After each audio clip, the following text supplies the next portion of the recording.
शहर जल रहा था और माँ की दवा लेने मैं गया, दुश्मनों के मोहल्ले में फंस गया। मुझे लगा आज मेरी मौत पक्की है, लेकिन तभी उस बूढ़े ने मेरा हाथ थाम लिया और मुझे उस घर के अंदर खींच लिया जिसे मैं हमेशा डर की नज़र से देखता था। उस बंद दरवाजे के पीछे जो हुआ उसने मेरी रूह को हमेशा के लिए बदल दिया। दोस्तों, अक्सर हमें सिखाया जाता है कि सरहदें सिर्फ देशों के बीच होती हैं, लेकिन सच तो यह है कि सबसे गहरी और खतरनाक सरहदें हमारे दिलों और मोहल्लों के बीच खींची जाती है। आज की कहानी किसी बॉर्डर की नहीं, बल्कि हमारे अपने शहर की उन गलियों की है जहाँ नफरत की आग में इंसानियत का फूल खिला। यह कहानी आपको रुलाएगी भी और आपकी सोच भी बदल देगी। इसलिए इस वीडियो को अंत तक जरूर देखें, क्योंकि आज नफरत हारने वाली है। तो जल्दी से वीडियो को लाइक कर दें और कमेंट में जय हिंद लिखें। चलिए कहानी के उस मंजर में चलते हैं। बनारस की तंग गलियां, जहां सुबह की शुरुआत मंदिरों की घंटियों और अजान की गूंज के साथ हुआ करती थी, लेकिन उस दिन हवा में एक अजीब सी बेचैनी थी। फिजा में अगरबत्ती की नहीं, बल्कि जलते हुए टायरों की बदबू थी। 12 साल का कबीर अपनी खिड़की से बाहर झांक रहा था। उसका घर शहर के उस इलाके में था जिसे शास्त्री नगर कहा जाता था, और ठीक सामने वाली सड़क के उस पार करीम बाग था। बड़ों ने कबीर से हमेशा समझाया था कि उस पार नहीं जाना है, वहाँ के लोग अलग हैं। कबीर के घर में आज एक अलग ही मुसीबत थी। उसकी माँ सविता दमे की मरीज थी और पिछले 2 दिनों से शहर में तनाव के कारण बाजार बंद थे। उनका इनहेलर खत्म हो चुका था और उनकी सांसें अब उखड़ रही थी। पिताजी शहर से बाहर नौकरी के लिए सिलसिले में गए हुए थे और आने का कोई रास्ता नहीं था। शाम ढल रही थी और माँ की छाती से आती वो घरघराहट कबीर के दिल में डर पैदा कर रही थी। उसने देखा कि माँ का चेहरा नीला पड़ गया है। घर में और कोई नहीं था, बल्कि कबीर जानता था कि अगर कभी अभी दवा नहीं मिली तो बहुत देर हो जाएगी। उसने अपनी गुल्लक तोड़ी, मुट्ठी भर सिक्के और कुछ नोट जेब में भरे और घर से निकल पड़ा। उसे पता था कि शास्त्री नगर की सारी दुकानें बंद है। दवा की सिर्फ एक उम्मीद खुली हो सकती थी, और वो थी करीम बाग के नुक्कड़ पर। वही इलाका जहाँ जाने से हमें हमेशा मना किया जाता था, लेकिन माँ की उखड़ती सांसों के सामने उसका डर छोटा पड़ गया। कबीर ने दौड़ लगा दी। सन्नाटा ऐसा था कि उसकी अपनी चप्पलों की आवाज़ भी बम जैसी लग रही थी। वह भागता हुआ उस लक्ष्मण रेखा को पार कर गया जो 2 मोहल्लों को बांटती थी। दुकान खुली थी, लेकिन शटर आधा गिरा हुआ था। कबीर ने कांपते हाथों से दवा मांगी। दुकानदार ने जल्दी से दवा दी और कहा, बेटे जल्दी घर भागो, माहौल बहुत खराब होने वाला है। कबीर ने दवा सीने से लगाई और पलटा ही था, तभी दूर से एक शोर उठा, मारो मारो की आवाज़ें। भीड़ का एक सैलाब उसी तरफ आ रहा था। पत्थर चलने शुरू हो गए थे, कांच टूटने की आवाज़ें और दहशत भरी चीखें। कबीर का दिल हलक में आ गया। वह जिस रास्ते से आया था वहां अब आग की लपटें थी। वह फंस चुका था। वह दुश्मनों के इलाके में अकेला था और मौत सामने नाच रही थी। वह एक पुरानी इमारत के छज्जे के नीचे दुबक गया। उसका पूरा शरीर कांप रहा था, आंखों में आंसू बह रहे थे। उसे अपने पिता की याद आ रही थी, बात याद आ रही थी, उधर कभी मत जाना। आज उसे लगा कि अब कभी अपनी माँ को नहीं देख पाएगा। तभी उसके कंधे पर एक भारी हाथ पड़ा। कबीर की चीख निकल रही थी कि एक बड़े से खुरदुरे हाथ ने उसका मुंह बंद कर दिया। चुप, बिल्कुल चुप, शोर मचाया तो मारे जाओगे। एक भारी और रौबीली आवाज उसके कान में गूंजी। कबीर ने डरते डरते ऊपर देखा। सामने एक बुजुर्ग खड़े थे, लंबी सफेद दाढ़ी, सिर पर जालीदार टोपी, आंखों में सुरमा और चेहरे पर गजब की शक्ति।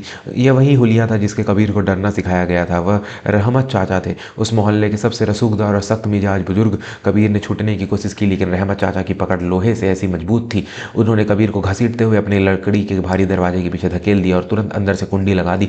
अंदर घुप अंधेरा था, बाहर शोर बढ़ता जा रहा था। कबीर कोने में सिमट कर बैठ गया। वह सोच रहा था कि अब ये लोग उसे मार देंगे। उसने सुना था कि वे लोग बच्चों को भी नहीं छोड़ते। रहमत चाचा ने लालटेन जलाई। रोशनी में कबीर ने देखा कि वह एक पुराने के घर के आंगन में है। कौन है रे तू, और इस रात के मौत के तांडव से बाहर क्या कर रहा था? रहमत चाचा ने अपनी गरजती हुई आवाज में पूछा। कबीर का गला सूख गया। वह बस अपनी जेब से वो इनहेलर निकाल कर दिखा पाया। माँ बीमार है, दवा लेने आया था, रास्ता बंद हो गया। वह फफक कर रो पड़ा। रहमत चाचा ने उस छोटे से इनहेलर को देखा, फिर कबीर के आंसुओं से भीगे चेहरे को। उनकी सख्त आंखों में अचानक एक नरमी तैर गई। ठीक उसी वक्त अंदर के कमरे से एक बुजुर्ग महिला आयशा बेगम बाहर आई। अरे रहमत, ये किसका बच्चा है? कितना डरा हुआ है बेचारा। सविता का बेटा लगता है, उस पार से फंस गया है बाहर। रहमत चाचा ने धीमी आवाज में कहा। आयशा बेगम तुरंत कबीर के पास आई। उन्होंने अपने पल्लू से उसका चेहरा पोंछा। डर मत बेटा, डर मत, तू महफूज है यहाँ, कोई तुझे हाथ नहीं लगाएगा। उनकी आवाज़ में वही ममता थी जो कबीर अपनी माँ की लोरी में सुनता था। उस पल कबीर को पहली बार लगा था, शायद शायद ये वैसे लोग नहीं है जैसा सुना था। दोस्तों, कहानी में भी बहुत बड़ा मोड़ आने वाला है जब मौत इस घर का दरवाजा खटखटाएगी। क्या रहमत चाचा अपनी जान की बाजी लगाकर कबीर को बचाएंगे या भीड़ के हवाले कर देंगे? यह जानने से पहले अगर आप भी मानते हैं कि इंसानियत से बड़ा कोई धर्म नहीं होता, तो अभी हमारे चैनल को सब्सक्राइब करें और बेल आइकन दबाएं, ताकि ऐसी दिल छू लेने वाली कहानी आप तक पहुंचती रहे। रात गहरी हो चुकी थी। बाहर का शोर अब डरावनी खामोशी में बदल गया था, लेकिन बीच बीच में कोई नारा गूंज उठता था। कबीर को बहुत जोरों से भूख लगी थी, लेकिन डर के मारे वह कुछ बोल नहीं पा रहा था। आयशा बेगम उसके लिए एक तस्करी में गर्म सेवैया और रोटी लेकर आई, ले बेटा खा ले, सुबह से भूखा होगा। उन्होंने प्यार से उसके सिर पर हाथ फेरा। कबीर झिझक रहा था, उसने सुना था कि इनके घर का खाना नहीं खाना चाहिए, लेकिन भूख और उस बूढ़ी माँ की आंखों के प्यार के उसकी सारी झिझक तोड़ दी। उसने पहला निवाला तोड़ा। वह सेवैया बिल्कुल वैसी ही थी जैसे उसकी माँ दिवाली पर बनाती थी, मीठी और प्यार से भरी हुई। तभी दरवाजे पर जोर जोर से दस्तक हुई। रहमत चाचा, ओ रहमत चाचा, दरवाजा खोलो। बाहर से कई आदमियों की आक्रामक आवाजें आई। कबीर का वो निवाला गले में अटक गया। आयशा बेगम का चेहरा सफ़ेद पड़ गया। उन्होंने जल्दी से कबीर को एक बड़े संदूक के पीछे छिपने का इशारा किया। आवाज़ मत करना, उन्होंने फुसफुसाकर कहा। रहमत चाचा ने अपनी लाठी उठाई। उनकी चाल में वही पुराना रसूख था। उन्होंने दरवाज़ा खोला, लेकिन पूरा नहीं, बस इतना कि बाहर देख सके। बाहर 5-4 नौजवान उनके लड़के हाथों में लाठियां और मसाले लिए खड़े थे। उनकी आंखों में खून सवार था। क्या है, इतनी रात को क्यों शोर मचा रहे हो? रहमत चाचा ने कड़क आवाज में पूछा।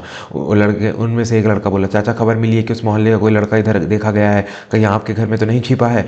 कबीर संदूक के पीछे सांसें रोके बैठा था। उसका दिल इतनी जोर से धड़क रहा था कि उसे लगा बाहर सुनाई दे जाएगा। अगर रहमत चाचा ने सच बोल दिया तो वह आज नहीं बचेगा। रहमत चाचा ने उस लड़के की आंखों में आंखें डालकर देखा। एक पल की खामोशी छा गई। फिर वह बोले, तुम्हें शर्म नहीं आती? अपने बाप की उम्र के आदमी से सवाल करते हो। मेरे घर में सिर्फ खुदा का नूर है और मेरी बीमार बीवी। चले जाओ यहाँ से, और खबरदार जो दोबारा इस दरवाजे पर दस्तक दी। उनकी आवाज़ में इतना दम था कि भीड़ सहम गई। माफ़ करना चाचा, वो बस गलतफहमी हो गई थी। लड़के की नज़रें झुका ली और भीड़ वहाँ से छट गई।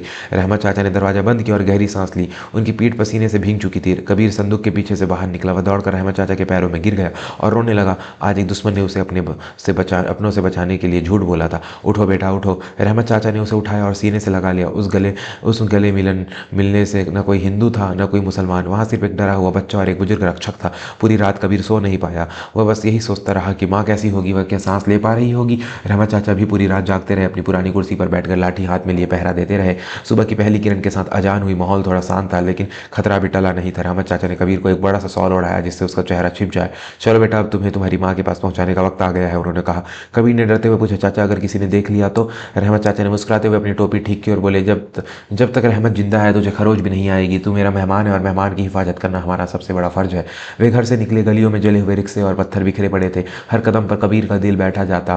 कुछ लोगों ने रहमत चाचा को रोका भी। चाचा कहाँ जा रहे हो? रहमत चाचा बस इतना कहा, एक जरूरी काम से उस पार जा रहा हूँ। उनकी शख्सियत इतनी भारी थी कि किसी ने उनका रास्ता रोकने की हिम्मत नहीं की। चलते चलते वे उस नुक्कड़ पर पहुंच गए जहाँ से शास्त्री नगर शुरू होता था। वहाँ पुलिस का बैरिकेड था और उसके पीछे कबीर के मोहल्ले के लोग हाथों में डंडे लिए खड़े थे। तनाव एकदम से बढ़ गया। कबीर ने मोहल्ले वालों ने जब एक बुजुर्ग मुसलमान को अपनी तरफ आते देखा तो वे आक्रामक हो गए। ओए पीछे हट जाओ, इधर कदम मत रखना, वहां से कोई चिल्लाए। तभी भीड़ में से एक आदमी पागलों की तरह आ गया। वह कबीर के पिता थे जो रात को ही किसी तरह वापस आ गए थे और अपने बेटे के न मिलने से बदहवास थे। उनके हाथ में एक लोहे की रॉड थी। उन्हें लगा कि रहमत चाचा उनके इलाके में हमला करने या जासूसी करने आए हैं। तुम्हारी हिम्मत कैसे हुई यहाँ आने की? कबीर ने पिता गुस्से से चीखे और हमला करने के लिए आगे बढ़े। दोस्तों, यह वो पल था जब एक छोटी सी गलती खून खराबा कर सकती थी। क्या नफरत जीत जाएगी या प्यार का पैगाम पहुंचेगा? इस क्लाइमैक्स से पहले अगर आप चाहते हैं कि दुनिया में ऐसी मोहब्बत और भाईचारा बना रहे तो 70% लोग जो वीडियो देखते हैं पर सब्सक्राइब नहीं करते, आपसे गुजारिश है प्लीज़ सब्सक्राइब का बटन दबा दें। हमारे लिए बहुत मायने रखता है। कबीर के पिता की रॉड हवा में ही उठी थी कि कबीर ने सॉल फेंका और चिल्लाया, पापा नहीं, रुक जाइए। कबीर दौड़कर अपने पिता के पैरों में लिपट गया। पापा इन्हें मत मारिए, इन्होंने मेरी जान बचाई है। कबीर ने अपने पिता के कदम ठिठक गए। उनके हाथ से रॉड छूटकर जमीन पर गिर गई। पूरा मोहल्ला सन्न रह गया। कबीर रोते रोते बता रहा था, पापा मैं वहाँ फंस गया था, मुझे मारने वाली डालती। रहमत चाचा ने मुझे अपने घर में छिपाया, मुझे खाना खिलाया और देखो माँ की दवा भी सुरक्षित है। उसने जेब से इन्हेलर निकाला। कबीर के पिता की आंखों में गुस्से का पर्दा हट गया और वहाँ के पश्चाताप के आंसू भर आए और धीरे धीरे रहमत चाचा की तरफ बढ़े। रहमत चाचा वैसे ही शांत खड़े थे, चेहरे पर एक सुकून वाली मुस्कान थी। कबीर के पिता ने हाथ जोड़ लिए। उनका गला भर आया। मुझे माफ़ कर दीजिए चाचा, मैं अंधा हो गया था। मैंने आपको दुश्मन समझा और आपने मेरे बेटे को बेटे की तरह पाला। मैं आपका ये एहसान ज़िंदगी में नहीं चुका पाऊंगा। रहमत चाचा ने आगे बढ़कर उनके जुड़े हुए हाथों को थाम लिया और उन्हें गले लगा लिया।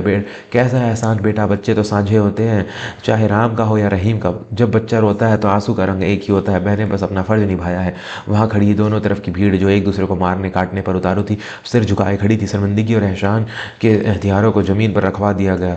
उस सुबह बनारस की उस सड़क पर कोई दंगा नहीं हुआ। वहाँ सिर्फ दो पिता गले मिल रहे थे और एक बच्चा मुस्कुरा रहा था। रहमत चाचा ने कबीर के सिर पर हाथ फेरा। जा बेटा, माँ को दवा दे, उसे तेरी ज़रूरत है। जाते जाते उन्होंने कबीर की जेब में कुछ रखा। ये ईदी है, रख ले, अगली बार आएगा तो सेवैया और ज़्यादा खिलाऊंगा। कबीर ने देखा वो एक ताबीज़ था, सुरक्षा का ताबीज़। उस दिन कबीर ने सिर्फ दवा नहीं ली थी, उसने एक बहुत बड़ा सबक सीखा था। उसने सीखा कि टोपी और तिलक, अजान और आरती अलग हो सकते हैं, लेकिन दर्द और प्यार की भाषा एक ही होती है। उस दंगे की आग में बहुत कुछ जला, दुकानें जली, गाड़ियाँ जली, लेकिन उस आग में कबीर के दिल से नफरत का वो कूड़ा भी जलकर खाक हो गया जो समाज ने भरा था। अब उसके लिए उस पार और दुश्मन नहीं रहते थे, वहाँ उसके रहमत चाचा रहते थे।